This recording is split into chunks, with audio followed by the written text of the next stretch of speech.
Halo semuanya, perkenalkan saya Dida Mirsianto, mahasiswa Prodi Manajemen Sumber Daya Perairan dengan NIM L1A023054.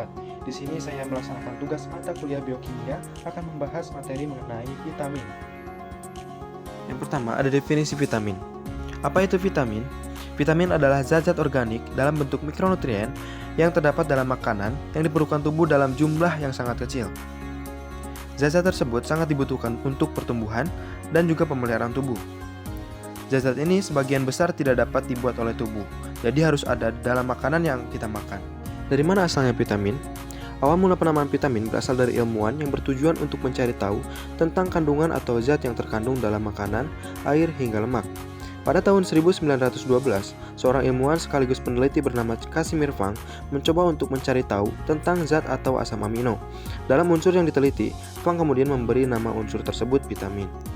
Penamaan vitamin awalnya dinamai dengan larut riboflavin atau tiamin. Namun karena terlalu sulit dipakai atau diingat, penamaan vitamin ini dibuat berdasarkan alfabet dengan menyebut vitamin A, vitamin B, vitamin C, vitamin D, vitamin E, dan vitamin lainnya.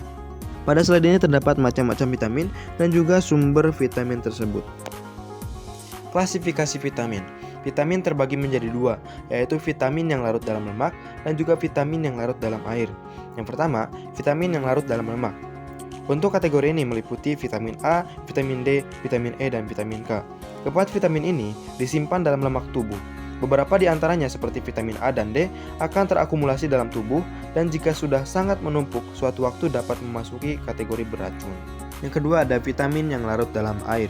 Di dalam kategori ini meliputi vitamin C, vitamin B kompleks seperti tiamin atau B1, riboflavin atau B2, niacin atau B3, ada asam pantotenat atau vitamin B5, ada viridoksin atau B6, ada folic acid atau asam folat atau B9, dan kobalamin vitamin B12. Vitamin-vitamin ini jumlahnya jauh lebih sedikit yang disimpan dalam tubuh ketimbang vitamin yang larut dalam lemak.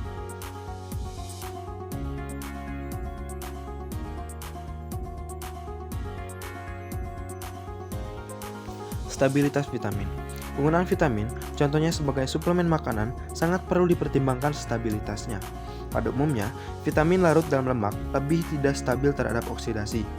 Vitamin larut air cenderung lebih stabil kecuali riboflavin, vitamin B6, dan vitamin B12 yang bisa dipecah oleh sinar ultraviolet, sedangkan tiamin sensitif dari kondisi alkali. Setelah mengklasifikasikan vitamin, di sini ada penjelasan lebih lanjut mengenai vitamin.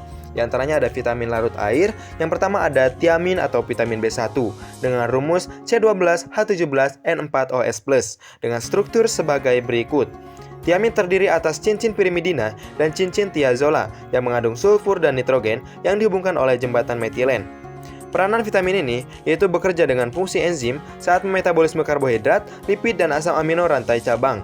Tiamin bertindak sebagai kofaktor pada beberapa langkah selama glikolisis dan dekarboksilasi oksidatif karbohidrat. Sumber dari vitamin ini yaitu sereal dan nasi yang terbuat dari gandum utuh atau diperkaya, kacang-kacangan, bibit gandum, dedak, ragi, molase tali hitam. Ketika kekurangan vitamin ini yaitu menyebabkan penyakit beri-beri yang mempengaruhi sistem saraf tepi dan sistem kardiovaskular. Yang kedua ada riboflavin atau vitamin B2. Riboflavin merupakan salah satu koenzim yang berperan dalam berbagai metabolisme energi di dalam tubuh, terutama dalam pemecahan senyawa karbohidrat menjadi gula sederhana. Senyawa kompleks lainnya seperti lemak dan protein juga dapat dikonversi menjadi energi.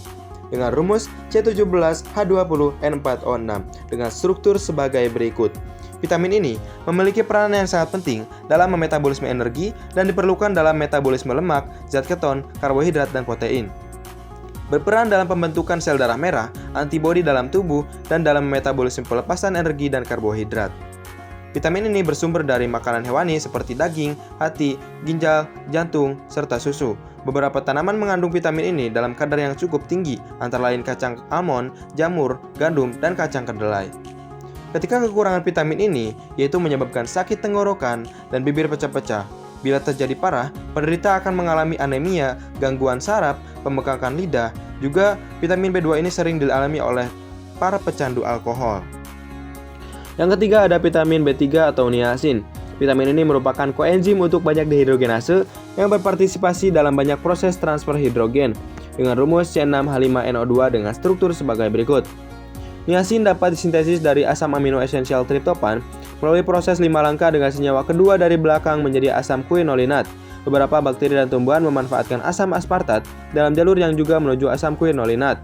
Vitamin ini bersumber dari hewani seperti makanan laut dan juga nabati seperti kacang-kacangan, polong-polongan, dan biji-bijian yang menyediakan sekitar 2-5 mg niacin per porsi. Ketika kekurangan vitamin ini dapat menyebabkan kondisi yang dikenal sebagai pellagra. Pellagra mencakup 3 serangkai dermatis, demensia, dan diare, dan juga dapat menyebabkan kematian. Kekurangan niacin dapat terjadi karena kelainan genetik, kondisi malabsorptif, dan interaksi dengan obat-obatan tertentu. Yang selanjutnya ada asam patotenat atau vitamin B5 dengan rumus C9H17NO5. Struktur sebagai berikut. Vitamin ini sebagai komponen koenzim A dan fosfopantetein yang terlibat dalam metabolisme asam lemak, suatu kofaktor dan pembawa gugus asil untuk banyak proses enzimatik, dan protein pembawa asil, suatu komponen kompleks asam lemak sintase, menurut Tahiliani dan Beinlich tahun 1991. Vitamin ini bersumber dari hewani dan juga nabati, di antaranya ada ayam, daging sapi, kentang, tomat, hati, ragi, kuning telur, brokoli, dan biji-bijian. Ketika kekurangan vitamin ini, apa yang terjadi? Di antaranya mudah tersinggung, gelisah, kelelahan, apati, dan rasa tidak enak, serta gangguan tidur. Dan juga gejala neurobiologis seperti mati rasa, parestesia, kram otot, dan gaya berjalan terhuyung-huyung. Yang selanjutnya ada piridiksin atau vitamin B6. Vitamin B6 memiliki nama kimia hidroksimetilpiridin yang merupakan grup dari hidroksimetil. Rumus kimia dari vitamin ini yaitu C8H11NO3 dengan struktur sebagai berikut. Vitamin ini memiliki peranan sebagai koenzim untuk membantu memperlancar proses metabolisme karbohidrat, lemak, dan protein yang berujung pada pelepasan energi. Berperan vital dalam metabolisme asam amino dan sistem imun tubuh, pembentukan senyawa histamin, serotonin, dopamin, dan adrenalin. Vitamin ini bersumber dari biji bunga matahari, ikan, telur, daging, gandum, roti, sereal, sayur bayam, wortel, dan buah pisang. Ketika kekurangan vitamin ini, biasanya terjadi bibir pecah-pecah, peradangan mulut, sirosis, dan insomnia. Selanjutnya ada biotin atau vitamin B7. Biotin adalah vitamin yang berperan penting dalam pembakaran protein, karbohidrat, dan lemak dengan rumus C10H16N23S dengan struktur sebagai berikut. Vitamin ini memiliki peranan transfer karbon dioksida dan metabolisme karbohidrat dan lemak, membantu metabolisme lemak, protein, dan karbohidrat yang akan membentuk molekul gula sederhana, asam lemak, dan asam amino. Biotin juga merupakan koenzim bagi piruvat karboksilase, salah satu jenis enzim yang berperan dalam metabolisme energi. Vitamin ini bersumber dari tanaman kacang-kacangan, molase, ragi, dan gandum. Ketika kekurangan vitamin ini, apa yang terjadi? Yaitu menimbulkan berbagai masalah kesehatan seperti dermatitis, depresi, nausea, anemia, dan kerontokan rambut. Selanjutnya ada vitamin B9 atau asam folat dengan rumus C19H19N7O6 dengan struktur sebagai berikut. Vitamin ini berperan penting dalam membentuk sel-sel tubuh yang rusak, serta mendukung proses pemulihan tubuh ketika luka atau sakit. Membentuk sel darah merah, berperan penting dalam menjaga imunitas tubuh tetap kuat. Vitamin ini bersumber dari sayuran berdaun seperti bayam, lobak cina, kacang kering, kacang polong, sereal, biji bunga matahari, serta buah-buahan dan sayuran tertentu seperti kentang, tomat, jeruk, telur, hati, dan produk-produk gandum. Ketika kekurangan vitamin ini akan menyebabkan kelelahan dan luka pada mulut. Vitamin B12 atau cyanocobalamin dengan rumus C63H88CON14O14P dengan struktur sebagai berikut. Vitamin ini merupakan vitamin B yang umumnya terlibat dalam metabolisme setiap sel dalam tubuh, terutama pengaruhnya pada sintesis dan regulasi DNA, serta pada sintesis asam lemak dan produksi energi. Vitamin ini berperan penting dalam berfungsi normalnya otak, sistem saraf, dan dalam pembentukan darah. Vitamin B12 berfungsi sebagai koenzim. Vitamin ini bersumber dari ikan, kerang, hati, daging merah, telur, unggas, produk susu seperti susu, keju, dan yogurt, ragi nutrisi yang diperkaya, sereal sarapan yang diperkaya, susu kedelai atau beras yang diperkaya. Ketika kekurangan vitamin ini dapat menyebabkan penyakit anemia pernicious, sebuah penyakit autoimun yang menghancurkan sel-sel parietal dalam perut yang mensekresi faktor intrinsik. Yang selanjutnya ada vitamin C. Siapa yang tidak kenal dengan vitamin C ini? Vitamin C dikenal dengan nama lain asam L-ascorbat.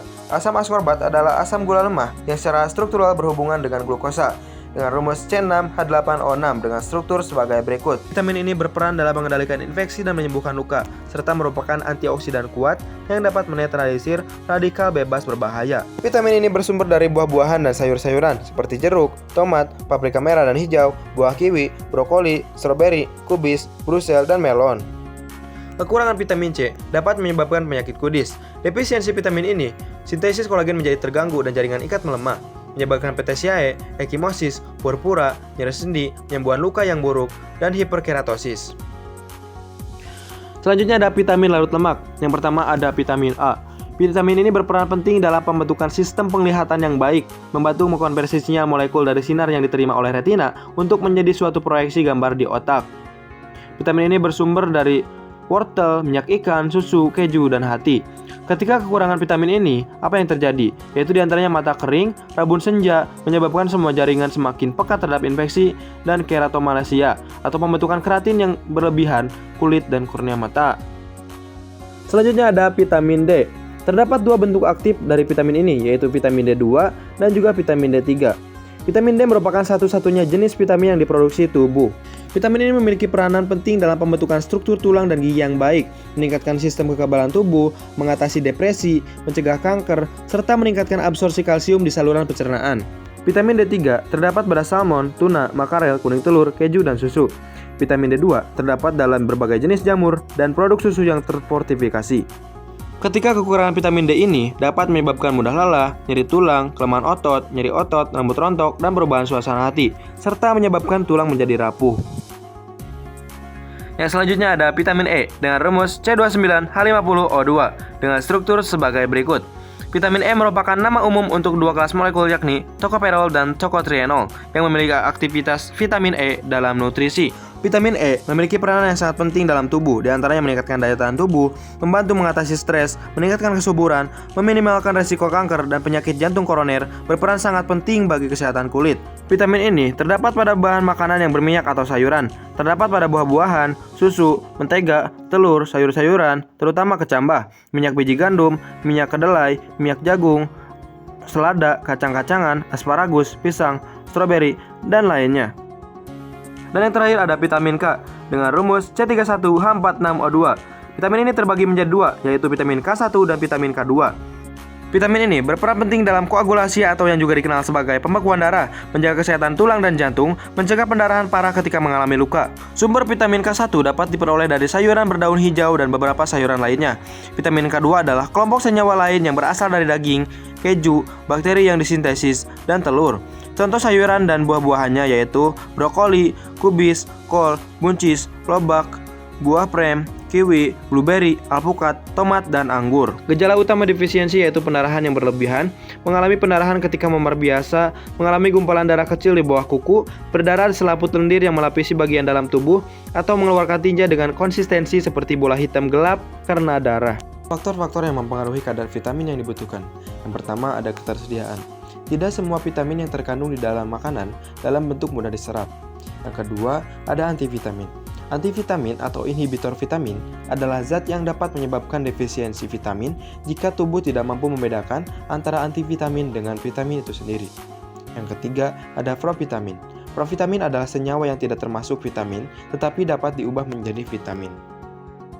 Vitamin memiliki peranan yang sangat penting dalam dunia perikanan, yaitu untuk memenuhi kebutuhan hidup ikan. Vitamin berperan dalam proses metabolisme ikan. Ketika kekurangan vitamin, apa yang terjadi pada ikan?